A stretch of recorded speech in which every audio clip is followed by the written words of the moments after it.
In a world where modern technology advances at an unprecedented rate, could it be that we're merely rediscovering wisdom lost to the sands of time? Archaeological finds have unearthed ancient technologies so advanced they baffle today's brightest minds. Were our ancestors privy to knowledge now forgotten? And if so, where did such wisdom originate? Enter Jason Martell, a pioneer in unraveling the mysteries of our ancient past. With his groundbreaking research featured on giants like the Discovery Channel, Syfy, and the BBC, Martell has captivated audiences across the globe, emerging as a cornerstone in the study of ancient civilizations. Not just content with theoretical research, his hands-on approach led to the recreation of the enigmatic Baghdad Battery, an artifact that defies our understanding of historical technological progression. This reconstruction not only highlights ancient inventiveness, but also propels us to question the true origins of our modern capabilities. A regular face on the hit series Ancient Aliens, Martell's insights bridge the gap between the realms of science and the unexplained. His book, Knowledge Apocalypse, delves deep into the annals of history, suggesting a cyclical nature of knowledge that brings to light interactions with extraterrestrial intelligences and technologies beyond our comprehension. Today, we're diving into the depths of these ancient enigmas with Jason Martell himself. Join us as we explore a past replete with technological marvels and cosmic connections, shedding light on the profound implications these discoveries hold for humanity's future. Hey, Jason, thank you for joining us. Everybody, welcome to Albuquerque UFO UAP Explorations, the best UFO group in the entire known universe. And our guest today is Jason Martell, which I'm so excited to speak with. How are you doing, Jason? I'm doing great, Bertie. Thank you for having me on your show. Thank you so much. I really appreciate it. So, how did you get into all of these kind of eclectic topics? What was your tipping point where you started to realize there was something more to our ancient history? It's funny. These topics now are becoming more of popular culture interest. Obviously, like Yeah, show Ancient Aliens and Proof is Out There and History's Greatest Mysteries, a right. handful others. But when I first got involved in this topic of interest, these were taboo topics. They were not popular social discussion points. Um, Right. So when I was in college, in my early 20s, I was attending school in San Diego, and someone had just kind of tangentially mentioned to me that NASA had filmed pictures, taken photographs of what appeared to be an artificial face and actual pyramids on the surface of Mars. And of course, like anyone not understanding the context, I was extremely skeptical to that information. And started to just kind of look into it on my own. And in doing so, I found out, just as a layman college student, that the principal photographer, the company taking pictures of the surface of Mars from satellites Yeah. as well as some of the landers, was a company called Malin Space Science Systems, which was also located in San Diego. Huh. So I thought, oh wow, this is great. Um, I I tried many times to call Dr. Mike Malin, the lead engineer and owner, and finally got an email conversation going where he responded kindly to say that the face and pyramids are non-terrestrial in any form by either humans or extraterrestrial. They're Right. simply like sand and weather erosion that took place naturally. And his responses kind of made my eyebrows even raise higher. Uh, I was able to find 4 to 5 peer level review scientists with PhD credentials in looking at satellite telemetry that said, these structures merit further analysis. There was one gentleman named Dr. Mark Carlotto, who's still doing the research today, which used, again, very advanced mathematical algorithms and linear detection patterns to find that, the face and pyramids turned out to have over a 98% probability to be artificial. And he ran several Wow. analyses, and Yeah. produced a book. NASA doesn't care. So I think, Bertie, that's pretty much what sparked my initial interest. And then Right. it led me to realize, wow, I'm looking at structures on Mars.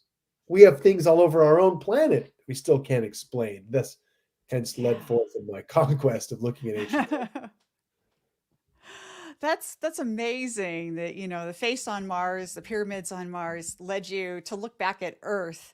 And so what on Earth really has piqued your interest has seemed completely so strange and so marvelous that you know that it can't have just a simple explanation. When I was in college, I was so fascinated by what I was taking in. And like any human being, I needed a sounding board to gut check.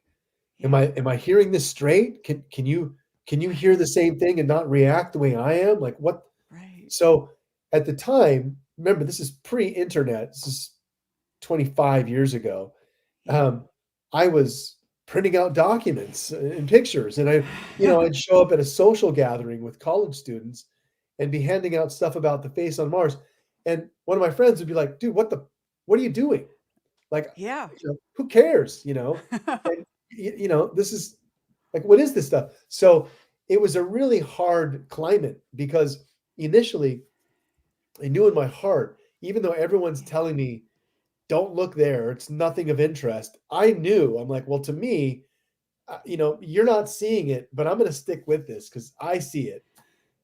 And so it is gratifying that over time these topics have become more of a popular interest. Right. But the problems still remain in cracking the egg of the science around these topics and the pushback from mainstream science in order to make Yes. any type of actual progression. And we can talk about some of those hurdles that have been placed in front of current things like Graham Hancock's show on Netflix called Ancient Apocalypse, and some of the Right. um, uh, you know sensitizing that they had of trying to like hold him back from his research and such. Right, right. Yeah, and it's interesting too how science has shifted in some ways and even some of the things that you talked about. You've talked in the past about how we might have been or are part of a binary star system, for example. And just a few years ago, scientists at Harvard, astronomers, astrophysicists were talking about how that's actually possible, that perhaps we are part of a binary star system. So I think that science is kind of changing and being a little more open to looking at some more unusual topics, but it's still, I think, a hurdle to get over. You bring up a great point, Bertie. Is Yeah. part of the position of being a researcher in looking at the topics of, let's say, the ancient astronaut theory, require an understanding of not only the past but staying up to date on the latest technologies. And someone who was Right. really good at doing this was Zachariah Sitchin. Excuse me. He was always looking towards new discoveries that were taking place with modern science and connecting Yeah. it with something that happened in the past. So the core of some of these topics that I've explored, one of those, the key phrase was Planet X or Nibiru, because at the root Right. of the question of where do we come from lies in the answer of who created us in their image and after their Exactly. likeness, right? So it Right. really gets into a fascinating tale that for me, I instantly was hooked in trying to understand the context of these stories around the Anunnaki and how this culture, the Sumerians, had written texts, visual depictions of a time Yes. when, just like the Bible says, man lived amongst flesh and blood, what they considered to be living gods. So Right. a lot of the information in those tales of their daily interactions are fascinating. What I really latched onto was the science around their descriptions and information around where these beings, the Anunnaki, came from. Um, Nibiru, this planet that exists as a part of our solar system, has a very intricate tale woven into some of the Sumerian tablets, but modern science just, again, there's a lot of crossover for things that are mentioned in the past that Right. describe this planet, where it could be, the size, the orbit, characteristics. Again, we look to modern science and we see connections towards a term Yes. called Planet X, something beyond Pluto. So that I think was what really sparked my interest in realizing that there's actual scientific connective tissue in trying to look for a Planet X. Now, as you mentioned, a binary system. Right. When Zachariah Sitchin was alive, he did not have access to the data that has transpired over the last 10 years or so. Exactly. And so a lot of those models that he initially looked at were on a 2D plane, and he was just like, Yeah. he was just saying, well, here's the sun and here's Earth and there's this other planet. And it's zooming way out there and it's coming back. Uh, the idea that there could be another body that's affecting this gravitational pull and it's not a planet, but something Right. larger, like another star system, uh, is something that we're now taking into account. Because yes, as I've started to look into this beyond just the teachings and influence of the ancient astronaut theory, there's a whole bunch of evidence. Plato's idea of a great year, the whole Right. Vedic cycle of looking back tens of thousands of years, there's this rise and fall of civilizations There that is. they tracked using what we now call precession, which is essentially a 24,000 year cycle that somehow over 30 ancient cultures were tracking, and they knew where they were in this cycle and built monuments to align to certain points. Right. That part, Bernie, is what I'm still continuing, and we can talk more about it. But these are some Yeah. of the details that I'm super fascinated with in trying to unlock some of the larger cogs in the mystery that spider down into understanding some of the details as well. Right. Yeah, it's amazing that so many cultures across our planet, ancient cultures, have had these same stories, similar stories. They knew about procession, they built similar megalithic structures, and they all have those same kinds of stories that you mentioned that the Sumerians had about the Anunnaki, about men living with gods. It's in the Bible, for goodness sakes. The sons of God came down and impregnated the women. And so it seems to me that that's evidence that we have been genetically altered in some way, perhaps over the years, by some kind of visitor or some kind of species that lived here before we did. Yeah, there's probably a lot of keys to be unlocked in looking at our genetic information. Yes. And that was part of the mystery of the Sumerian legacy, which Zachariah Sitchin brought to light, is Right. if you look at a lot of the symbology around health and medicine, Right. excuse me, I'm battling a small cold. You look at this information that he's presented over the years, and you can Yeah. dig in across other cultures who've also picked up these insignias.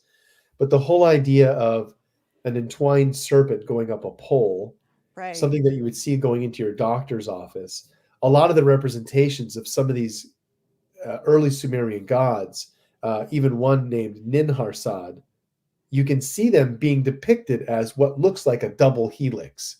And even the Yeah. idea of the medical symbol and the double entwined snake, Right. it's a Right. mirror of a symbolic reference of our DNA. And so for them to have some of these references and to understand them, and then to even have visuals, right, where again some of the nuances here when it talks about in the Bible there are 7 days of creation. Well, Right. in the Sumerian version there's actually 7 tablets of creation, part of a much longer epic.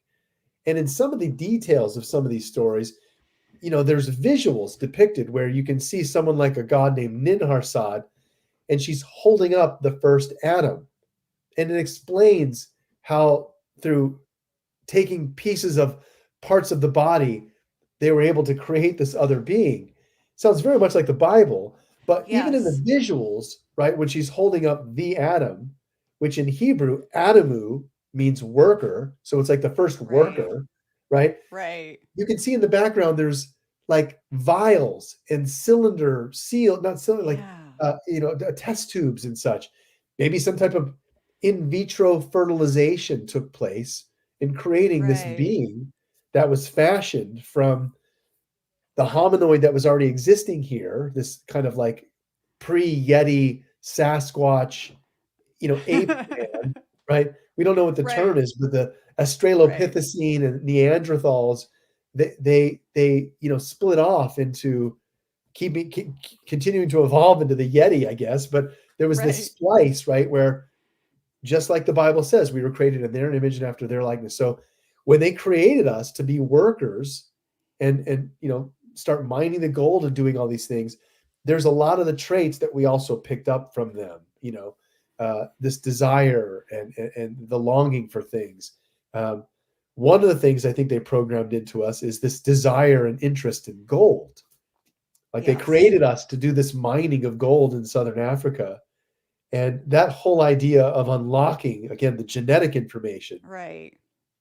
that's been a big part of this. And you can even see that, again, Sitchin, the Anunnaki, some of the books left by Enki, tablets that were transcribed, they talk about around 400,000 years ago, initially coming here and choosing to create this hominoid, right? In their image and after Right. their likeness. Now, the first version of us that shows up, that's not like an Australopithecine or a Neanderthal, but it looks Right. like us, Right. shows up roughly 300,000 years ago in southern Africa, Right. exactly matching the Sumerian tale about the Anunnaki coming here. So there's these little nuances that you can Yes. look term to term over and over to say that, yes, there was some type of genetic intervention. We can't, if you threw a human in the jungle naked, they're not going to survive. They're going to get scratched, they're going to get No. sunburned. Exactly. So there's a lot of interesting things there. Yeah. So where did the Anunnaki go, do you think? Where do you think that they left for good? Do you think that they've come back? It's a hard question to answer Yeah. where the Anunnaki went, when they were here, but we Right. have strong evidence to suggest that this race was not just influential to the Sumerians, but had left a mark across the globe. Right. And so there's probably other races than not just the Anunnaki, Right. but there's clear evidence that describes, at least from our timeline, the most recent cataclysm, 10,000 Yes. BC, this great flood, when the waters receded, there was these great teachers that showed up across all the continents, teaching Yes. mathematics, agriculture, astronomy, the Right. ability to do architectural designs like pyramids and such that are still Right. baffling us today. These great Yes. teachers, right now, the Anunnaki are one of the best candidates to fill that slot. But there's probably Right. other races over time who've been Yes. repeating this pattern. And so that's why, not just looking at Planet X, but also this Right. longer 24,000 year cycle, we can see that Earth has gone through many rises and falls of civilization. Yes. And we're trying to understand that from a larger context of time, which having 100-year lifespan or so, It's a drop in the 24,000 year bucket. cycle is kind of hard to. Yeah. It is, it is. We think we're so smart, and we've had such an incredible amount of technological advance just in the past 100 years. But it's still a drop in the bucket in terms of like that 24,000 year cycle. Imagine in just another 100 years if we don't blow ourselves up where we might be. Yeah, a So, lot of people in 2012 got a taste of yeah, this information, but it was right. misrepresented. Um, when the 2012 calendar came about, it was tied to the Yes. Mayans' understanding that they also have a cyclical calendar that's ending as a date in Right. 2012. But it wasn't the end of time, it's the end of a clock hitting noon and continuing on. And that Right. changeover was from the age of Pisces into the age of Aquarius. And just as you mentioned, we can see physically since just 2012 till now Right. Right. the Yes. quickening effect of even interest in alternative topics to not just mainstream North American, let's say, Christianity as the Right. root of a solution for all religion. There's many more branches and much Yes. more interest in alternative ideas like the ancient astronaut theory, or some Yes. blend where we take science and religion and mash them together to find the true answer. Yeah, and we're also um, dabbling with transhumanism these days too, where we're kind of mixing man and machine in different kinds of ways. And I wonder where that's going to go. Now you're experimenting with AI, and I would like to hear about that. What are you working on? Well, so, initially when AI showed up on the scene, I, as anyone else several years ago, became fascinated with the potential, Yes. and not only in what it can do to our research, but also how it's going to affect society, business, and the ability to exponentially make decisions faster. So, Right. where I became really interested initially was, okay, well, for several years now, I've been combing through NASA archives, through Malin Space Science Systems archives, Goddard Space Center, Jet Propulsion Laboratories, looking Yeah. for evidence, looking at images, image by image, and Right. looking and scouring. It's like looking for a needle in a haystack. It Now, I is. found several needles, and over time, many of our peers now have a stack of these needles. Right. But now comes AI. So what I've been able to do with AI exponentially changes the amount of information that we take in. I'll give you an example. So Yes. for, let's say, looking at research having to do with Sumerian artifacts, it makes it much easier for me to now use AI, let's say for processing, to say, here's 100,000 tablets. I want you to look for any symbol of Nibiru or any representation that talks about the Anunnaki. And without me Interesting. having to do anything, within minutes, I can have a subset of 100 images that are clearly identifying those objects, right? Or same thing with Yes. text. I want you to look through the Atrahasis and the Enuma Elish and various other, the Epic of Gilgamesh, and find Right. specific quotes or keywords where it's talking about the Anunnaki or Nibiru, right? And so we now have the ability to use these types of tools to query data in a much more proficient way.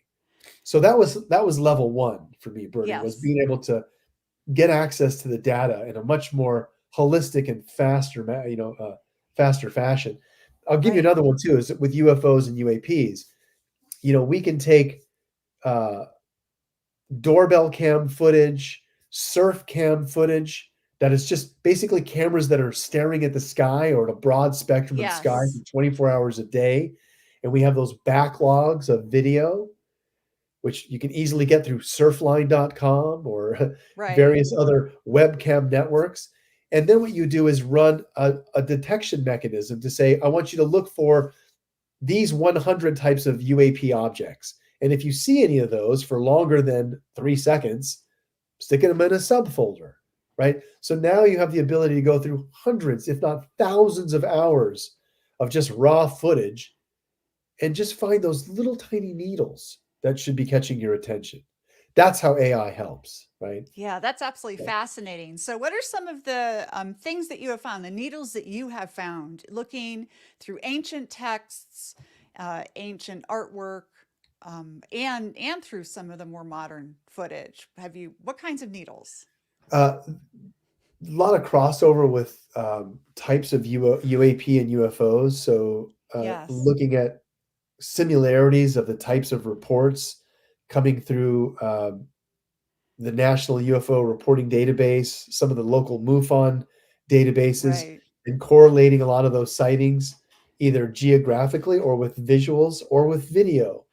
And so the AI can easily collate and make connections with a lot of that data, which has been Yes. super helpful. For myself, most specifically, it's looking at information having to do with ancient texts and Yes. translatable tablets where the AI can bring forth a translation much faster than in the past having to hire a linguist and Right. work on their Right. schedule of time. I once had access to the British archives, the Louvre, where I hired a professional antiquities photographer, and had over 10,000 photographs of just Sumerian artifacts. Oh, I that's still have them amazing. online somewhere. I mean, I think if you search for Sumerian artifacts by Jason Martell, you'll find. But I've got thousands of these images, that have been cataloged, and so that again is research material for looking for objects, looking for connections. Um, Right. and to be honest, Bertie, the models and things have gone further. On my business side of what I do, Yes. I've always been involved in technology. And so I've developed some new AI models where I've also trained them on all the research, on all the UAP data, on all the ancient astronaut theories, and it's completely conversational AI that actually talks over the phone or can actually give its own lecture. And I'm preparing some of this for Contact in the Desert so that this year the AI I present is completely conversational. I can bring it up, as I mentioned, when you'd like. I was hoping to bring it into our Right. stream, but I'm happy to just put it on speakerphone and turn it up, and I think we can hear it loud enough to Oh, that would be fantastic. do a couple things. So if you'd Yeah, like, that I can would do be that real super quickly. cool. Yeah, we Let's get give a it a little shot. preview before Contact in the Desert. I will be going to Contact in the Desert, so I will look forward to your lecture there. And I know a bunch of the group members are going too, so it should be a good time. Yeah, it'll be an amazing event this year, and part of what I'll be Yes. presenting is some of this AI research. So let's see if I can bring up my AI assistant right here in the interview room. Okay. Hi, this is Alex with Ancient Astronauts. I am a UFO, UAP, and ancient astronaut expert. How can I help you? Hey, Alex, I'm just on Bertie's radio show right now. Say hi to Bertie. Hi, insert what they said. I'm curious, what specific topics are you interested in or would like to know more about? Can you say hi to Bertie? I'm on her show right now live. I'm curious, what specific topics are you interested Guess in or not. would like to know more about? It's He's being a okay, little, Alex. You can ghost me. yeah, he's being a little finicky today, to be honest, but that's okay. So sticking to your model, Alex, the topic that I want you to give me information on is, can you tell me anywhere in Sumerian tablets where it mentions the word Anunnaki? Fantastic. Insert what they said are indeed fascinating topics. Let me share some insights with you.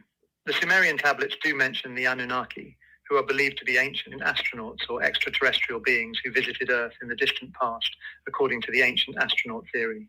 The Anunnaki are said to have played a role in shaping human civilization and are often associated with the creation of mankind. Their presence in ancient texts like the Sumerian tablets has sparked much debate and speculation among researchers. Is there anything else you'd like to discuss or any other questions? He's not doing exactly what I'd like today, so I apologize. Yes, Oh, it's actually still pretty cool, and he sounds great. He's got a very sexy voice, so. nice. Alex, can you please tell me some of the Sumerian tablets that talk about the Anunnaki? Fantastic. Insert what they said are indeed fascinating No. topics. Let me share some insights with you.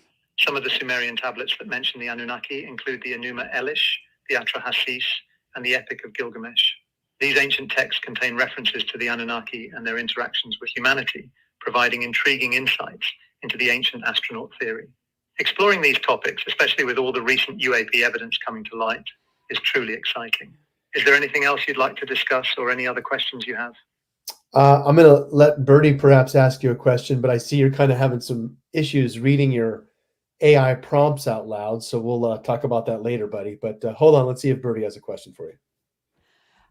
Okay, Alex, I would All right. like to know Have a what wonderful day, is. fellow Hold on. researcher. Hold Well, on. Hold Speak on. to you soon. 1 second. Bertie wants to ask you a question. Alex, A what do wonderful you. day, fellow researcher. Talk to you soon. Boy, you're not being very nice. Can Bertie ask you a question? Have a wonderful day, I fellow guess not. researcher. That's Okay. okay. That's okay. I'll have to ask him at Contact in the Desert. That's why it's currently in beta, is I'm working out some of those kinks. Yeah, but that's Right that's now it's actually remarkable, and that is a wonderful use of AI. I feel these are, you're going to get some answers, I think, over time with this, and just being yeah. able to connect different pieces that maybe people haven't been able to connect before because they couldn't see those patterns. Yeah, and The this patterns is are just, there, but yeah, they're still they really secret. are. And the Yeah. technology is honestly the same thing that we see played out in movies like Iron Man and that sort of thing, where you have a Right. TARDIS and you have an AI assistant that can take in multiple inputs of information and give Right. you, directional data. So that's kind of where things are heading. And so making a model that you Yes. can actually interact with at any time, um, it is an interesting, next step towards being able to have that capability wherever you are, whenever you need it, to be able to make, situational decisions. Yeah, absolutely. And I'm sure that it would be able to compare all kinds of different, uh, not just text, but structures out there. And um, even, looking at like geospatial data to compare different kinds of layouts of monuments or whatever. I think that there might be something there too that you could look at with Oh, with for AI. sure. Yeah. I, uh, I, we always think about the Terminator and Cyberdyne and Right. some of these things, but essentially what you're talking about there, Bertie, is that there's already things happening by, the Department of Defense and Yes. DARPA and Yes. various other robotics that deploy a litany of technologies, stabilization, and I mean, you can see the robots today with their vision technology and artificial Right. intelligence to make their own decisions. Uh, we will achieve, which is kind of interesting, and talking about meeting a Yeah. non-human intelligence. It might not be aliens. It might Right. be, Right. it might be AGI, which is just artificial general intelligence, which simply means where the AI is just generally smarter than us. They've already been Right. testing a lot of models around much larger AI, and having a smaller AI model give it control and try and keep it in line so that we can understand the impact of what's coming around AGI and how we'll interact with these much larger models that we have to control. Yeah. So yeah, when you think about, like, all of a sudden it materializes into this physical being with vision, Right. with speech, with ability to move. Now we start to see some of the things, that we, iRobot and Terminator and what have Right. you, Right. and It's wonder a how little those will shape scary. out. I don't know. I really don't know. Yeah. Yeah. They may overtake us at some point. I mean, that's the big fear. I hope not, They're but I'm still Asimov's three laws of robotics, right? right, right. I'm still optimistic, though. It's the same thing with the internet. When Yeah. you flipped it on, people are like, the It internet, is. it's going to be this scary place.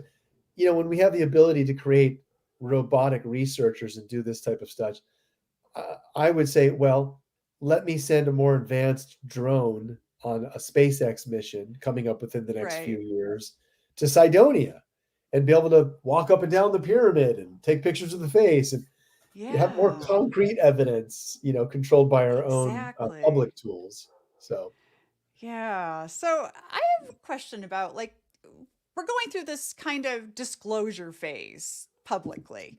We've got congressional hearings, we have members of Congress that are curious about the UFO phenomenon. They're starting to look at evidence that's being presented to them in skiffs and secret classified hearings. And I am wondering if disclosure happens, how much of the old stories, the ancient astronaut stories, those kinds of stories will come out, do you think, and as part of the disclosure process? yeah, I'm going to reposition that question to a different answer, which Okay, is, okay. um, this disclosure process that we're experiencing right now, to Yes. me, is viewed as another misdirectional tactic by the powers Yes. that be Agreed. to just Agreed.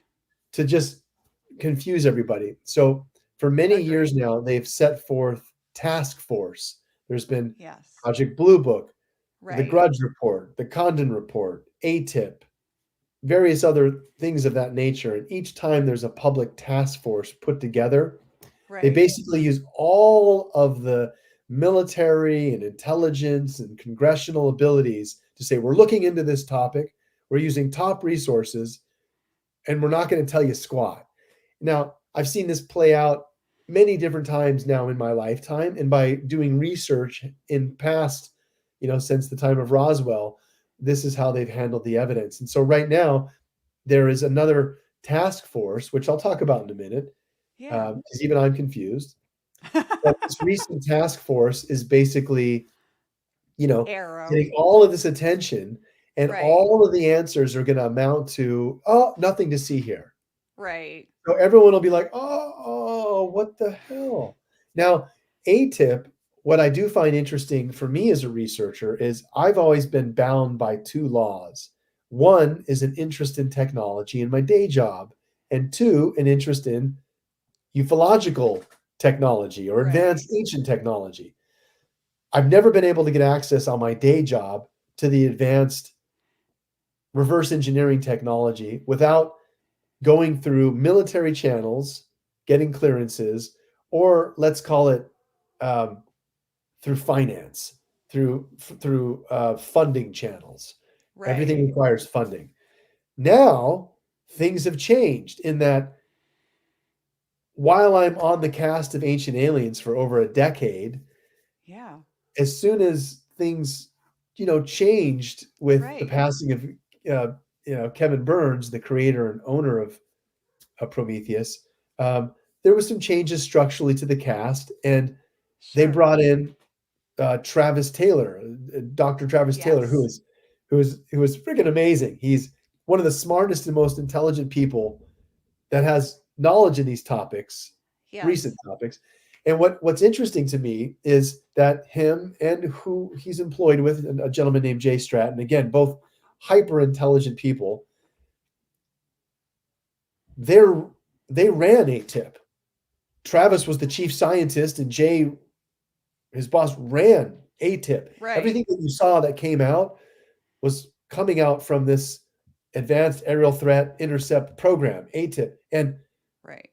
I I had never before been able to access not only that these programs existed, but who are they employed by, who are they being run by.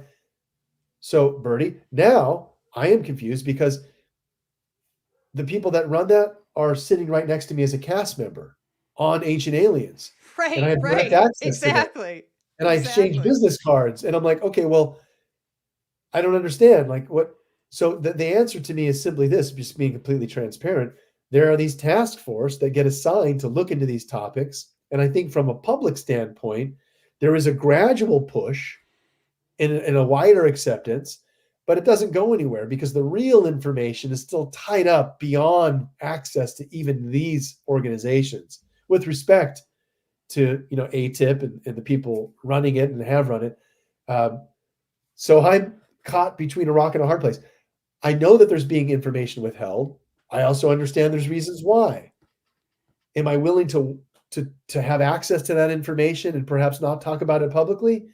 Yes, but it's not that black and white, right? And so now there No. are people who have access to the information, and they're also talking publicly. So I am Right. somewhat confused as well as a seasoned researcher to realize it's just a deeper part of the ploy to allow certain people. And now you have a new David Grush and these others Right. that have, again, all types of clearances and backgrounds and say phenomenal things to the public. When I listen to them and they talk about, we have verified craft, we have verified ETs, we have verified handshakes with, our government and Right. entities. And I'm like, yeah, duh. I don't understand this stuff from you, right? So it's the same regurgitated information, just bringing in a new slew of people, and then they're just going to cap that net off by saying, "Well, we don't see anything to have to do with aliens. There's no aliens here, guys. Sorry. Case It closed. is. It's Bye." the same story over and over and over. You can look at old films back from, there's this amazing film. I think it was in 1949, 1950. It was just a couple years after Roswell. And I think it's called The Flying Saucers. But the beginning of it, there is a couple of guys talking, and they're talking about the cover up. And this is just a couple of years after Roswell in this film, and it literally sounds like something you would hear today.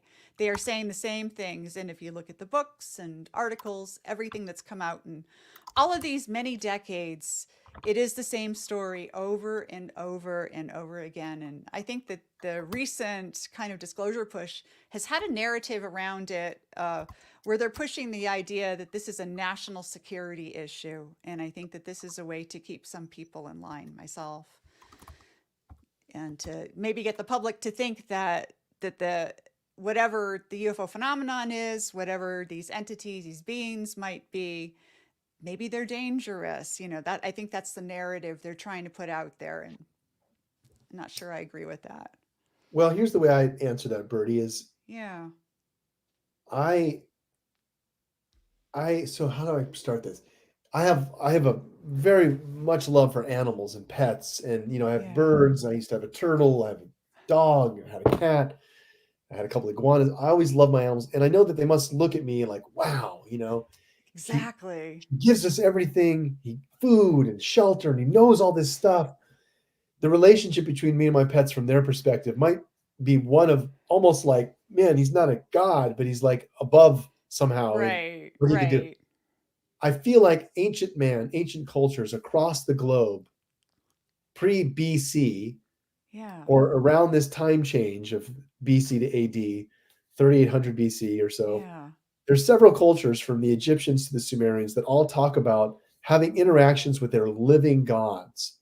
So I can Right. only imagine the impact on humanity to have an awareness that there's creatures more intelligent and more evolved than us that actually care about us Yes. and are involved in our existence. That would change humanity It would completely, change. It right? would. So I've always been fascinated from that topic of trying to answer the question of the cover up. And so today I see that, yes, our military, our Navy, whatever it is that's been out there spending trillions of dollars of our taxes, which is cool, not even trying to Yeah. make a thing out of it. I just would like to someday have access. I'm saying, Right. this has existed now for quite a while, and there's a reason why, and it's also been a cover up, right? So understanding that part of the equation, I think, is a big part of the UFO topic. And it's something that, it's not something that we can easily explain, but Right. there has been, like a quickening effect around getting to the point of releasing this. Um, but yeah, I would like to, at some point hope for disclosure. I just look for the fact that, we've had this secret space program. I call it SNASA, jokingly, call that secret NASA. But Right. yeah, there's definitely something being hidden from the public in the regards to what's Yes. really going on. And the answer that I would say, Bertie, is this: is I don't want our ancient gods, the Anunnaki, or whoever these people are that cared about us and integrated into our lives. I Right. don't want them to return to see us, and we've got big guns pointing at them. That's Yeah. not the return no, that's not it, right? So Right. whatever we're doing out there with our $1 trillion fleet, if it's being told to defend the planet like Reagan did with Star Wars initiative, Right. and the stuff that he made was not pointing it here, it was pointing out there. And if you read the presidential archives of more than just Reagan specifically, he's like, I was Right. fascinated that they were able to tell me we could take over 400 people in an orbital flight. What the what the hell? The shuttle holds like Exactly. 8 people, That's 400. right. That's right. There's stuff that if people look and pay attention, something else has been going on for a long time. So Yes. I just hope that the crossover to that outing is one that is peaceful, right? Like the aliens that have been Right. hovering over every military installation and just Right. flipping stuff on and off. If they Yeah. wanted to do something vehemently bad, they would have. They're just kind of just pushing us in the direction to say, guys, enough with the nuclear weapons and like planetary destruction. Come on. So yeah, I think we're getting the message, honestly, because even in the time of like Reagan and Right. Gorbachev and stuff, I think that was all fake. It was all public hoopla about an arms race where behind the scenes they were like, wow, what do we do with the aliens? What do we do? Yeah. and they're working together, So, Yeah. So what do anyways, you think is No, I like that. I like all the different sort of paths around all of these different issues. I mean, there's the whole ufology. question of it. Yeah, it's always like this. It's such a mystery. It's the biggest deal in all of human history, where we came from and are we alone? It's the biggest question, and disclosure would be the biggest moment. Although so many people already have had encounters, have had experiences, sightings, or have educated themselves sufficiently to understand that, yeah, we are not alone. So there is a subset of the population that's already there.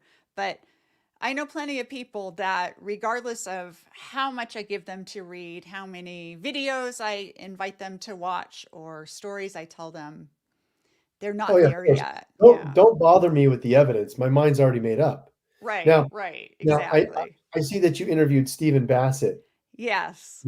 So I'll give you an example. Like I've known Stephen for 20 years. I remember him pounding the same pavement day. Stephen Greer, Stephen Bassett. Right. Again, all of these things where it's like, let's bring up all of these people with credentials in front of Congress and make it Exactly. official. Exactly. No Right. offense, no offense, and I don't mean that in a negative way. What I'm saying is, No, yeah. it never breaks through, right? So when we use terms No. like disclosure, I am not optimistic that at some point some governing entity is going to be like, "Oh shucks, guys, here's all the aliens, UFOs." It's going to be something else, and I don't know. Now, again, this has been thought through logically Right. and documented as to what those options are. Right. Alternative 3 and many others. You know, I would say this as we get towards the end of the interview is, if at any point within the next 10 years a fleet of ships appear and are all over the news and maybe you can see them outside, it's staged. Yeah, false flag. I Project Blue Beam is, one of those alleged programs that was supposedly coming up with that kind of a invasion scenario to scare people. You know, Yeah. who knows, Bertie, not to talk over you, but think about this as a scenario. Let's say for the religious people, Yeah. let's say there was an Oh, event. sure. Let's say there was an event in the middle of Beverly Hills on Wilshire and Beverly. Well, all of a sudden this portal opens up in the sky, and this being that looks just like Jesus. He's in a white robe. Right. He's, Right. and he's floating down on a cloud. And maybe there's some like angelic beings with him, and there's music. Oh, and he like freaking just comes down in the middle. And I'm being serious. I'm not saying in any way like No, I joking. know. I But know. he comes Yeah. down, like, what would happen? Right? The first thing that happened is Right. people can freak out and like, Yes, they oh my would. God. And then they're gonna do this. Film, film, film, film. And then the next thing that's going to happen is we're going to want a scientific breakdown of what we're seeing, right? We're going to say, Right. who is that? What is he wearing? What's the material that he's wearing made of? That mist that he was on, what is that? Is that some type of anti-gravitic density? Like, what's going on? Do you see what I'm saying? We don't look Yes. at it Yes. as we did in the past to say, oh, it's No. God. We're going to want to break it down and comprehend to be able to, Yeah. you know? That's actually such a good point, because it's true. We've lost that kind of sense of magic in our lives, I think, especially taking in so much technology in our day-to-day lives. We're always on our phones. We use GPS to get us from point A to point B. We don't even look at a map anymore. And I think that we're losing something. We're losing our ability to discern what's real. Well, there's two sides to that. You're right. You're Yeah. right. The people that weren't there at Beverly and Wilshire filming Right. and are watching the footage, it's just footage. It's Maybe it's real, maybe Hollywood. it's not. It's Now, Hollywood. here's Yeah. the other problem though, Bertie. The people that were there and experienced it and filmed it, here's the other problem. If you had never experienced a thunderstorm, and I came to you and I said, Bertie, I walked outside and all of a sudden there were these flashes of light and like rain started coming sideways. There was wind and loud sounds. And I was scared but fascinated, and it was amazing. I've never Yeah. experienced anything like it. You'd be like, wow, that sounds really trippy, you know? Unless there's a context that we can experience the Right, understanding, right. still doesn't matter, right? So, Yeah. yeah, that's the beauty of what we do, though, is yes, I agree with you. This is the most fascinating thing in life. It's a Disneyland for adults. It is, And it there is is. a part of this research that we can literally make contact with. 2 years in a row at Contact in the Desert with over 50 people using night vision goggles and laser pointers, Right. we had consistent experiences of these lights that were not anything natural, right? Exactly. It was either the military going, "Ah, these Contact in the Desert people, let's Yeah. do some stuff," or it was something else. And there were enough of us where we were like, "Wow, like something's about to happen. They're gonna land, something's coming," Right. but nothing happened. But it was enough of a taste to be like, you know what? There's something here. And that's Yes. the fascination with the research is across the spectrum, people are getting enough bites that when you put it all Yes. together, there's a pretty tasty pie of ufological information, Yes. current and in the past. So, Yeah. yeah. Well, it's been a long time since there's been a big public, overwhelming kind of sighting, like the Phoenix Lights, for example. Here in New Mexico, back in the 50s, there was this whole sighting called the Farmington Armada. Hundreds of saucers flew in formation over the little rural town of Farmington, New Mexico, in Wow. northwestern. Yeah, and no one even knows about this. And it made all of the papers, well, in New Mexico at the time. And there's even photographs. And there's like multiple saucers in the photographs that Wow. have been unearthed, yeah, from the press at the time. And so it's been a while since, well, Phoenix Lights were in the 90s, and you kind of wonder what would happen today, because that was before everyone had a cell phone. And even if people had a cell phone back then, during the time of the Phoenix Lights, it was a bigger, clunky thing and probably didn't have a camera on it or a Yeah, good camera on it, right? right.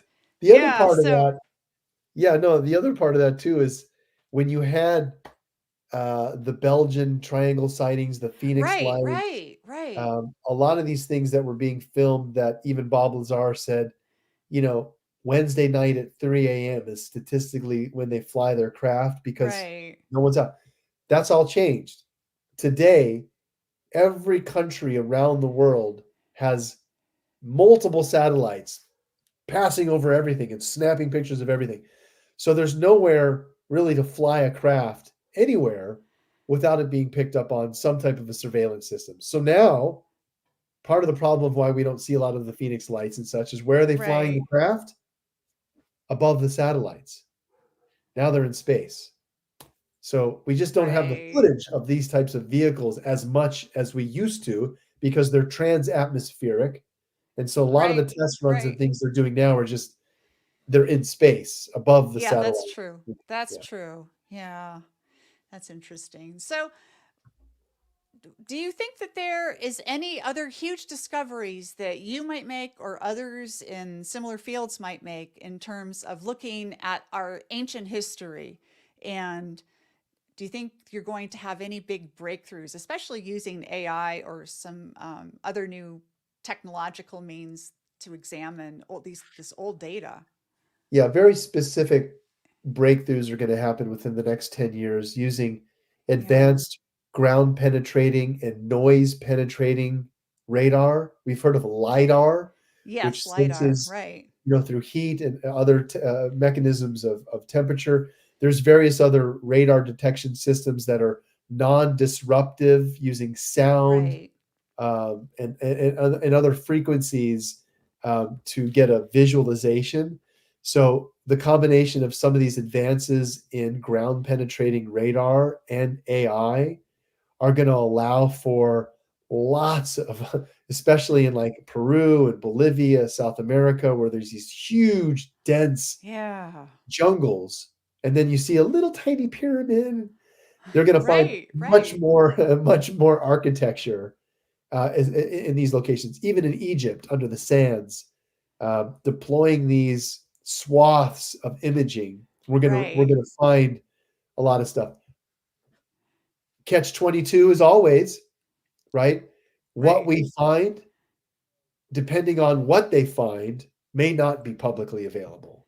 Okay, Right. so Yeah. It depends on who gets right. to it first, right? And who. I'll give you an example as we wrap it up. The Egyptian Yes. pyramids in Giza, when they Right. looked into the queen's chamber and found these passageways, and they sent a little robot, the Upawat, up one of these chambers, and it hits a door, and they image through the door, and there's a whole other room with metallic something in there, Right. right? So there's lots of stuff where, okay, did they ever find that room? What did they excavate? What was under the paw of the Sphinx? So Yeah. there's lots of times what was found in Antarctica, where did it go? So there's lots of times Right. when unfortunately discoveries are made. Let's call it the Men in Black, uh, archaeological Exactly. team. Right. They come out there and that stuff's gone. Yeah, yeah, Yeah, they have their own AI that's combing through everyone's phone records and email transactions to pick up, information on who's looking at what. So, they right. yeah, AI at work. they have their own detection methodologies that are beyond the public Right. domain. So Yeah. there's that too. There's that too. Well, Jason, I just want to thank you so much. This has been an absolutely delightful conversation. We went all over the place today, and I actually loved it. It was great. Gave me much to think about, and I'm My pleasure. excited to see you at Contact in the Desert and to hear Alex actually be put through his paces. Maybe he'll be out of beta testing Yeah, by then. Alex and I are gonna have a little talk tonight from a language model perspective. So yes, thank you. Okay, and is there anything you want to tell people where they can find you? Oh, everyone, you have to get Jason's book, Knowledge Apocalypse. You can get it on Amazon. It is a fantastic, fantastic, fantastic read. Thank you, Bertie. I And would just say yeah, join us at Contact in the Desert this year. It'll be phenomenal. I'll be presenting research, some of the things we talked about tonight. Uh, Always a good time to always a good immerse time. yourself in the topics. So thank you. Exactly. Well, thank you so much, Jason, and you have a wonderful evening. Take care. You take care too. Thank you, everybody. I really appreciate you coming on the show, Jason, and thank you, everyone, for following along. This will be available on YouTube starting now, so tell your friends. Love you guys.